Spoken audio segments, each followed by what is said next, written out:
હાલ વડોદરાની વાત કરવામાં આવે તો ધોરણ 12 સાયન્સ પછી મેડિકલ ક્ષેત્રમાં પ્રવેશ મેળવવા માટેની સૌથી મહત્વપૂર્ણ ગણાતી નીટ પરીક્ષા આજે રવિવારે 3 મેના રોજ દેશભરમાં એકસાથે યોજાઈ રહી છે।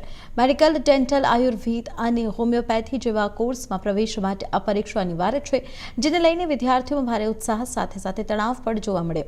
પરીક્ષા પેપર પેન્સિલ મોડમાં લેવામાં આવી રહી છે, જેમાં OMR શીટનો ઉપયોગ થાય છે।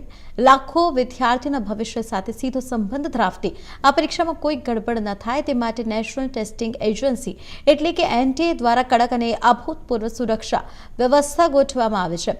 પેપરના ટ્રાન્સપોર્ટેશન માટે GPS ટ્રેકિંગ સિસ્ટમનો ઉપયોગ કરવામાં આવ્યો છે, જેથી દરેક ચરણ પર નજર રાખી શકાય। ઉપરાંત દરેક પરીક્ષા કેન્દ્ર પર પોલીસ બંદોબસ્ત ગોઠવીને ચોરી અને ગેરરીતિ અટકાવવા પૂરતા પગલાં લેવામાં આવે છે।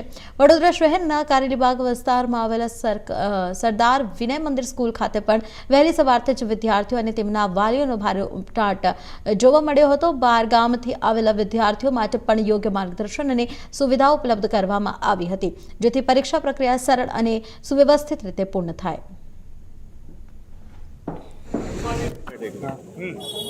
આજે નીટની એક્ઝામ છે MBBS માટે, અને આજે બધા અહીંયા આવ્યા છે એની જ એક્ઝામ આપવા।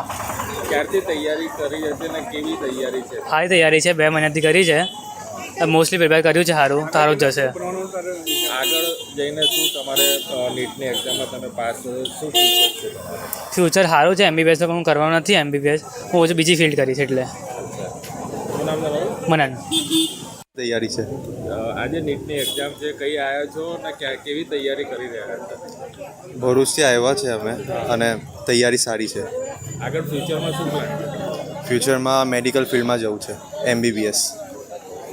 શું નામ તમારું? જહાન।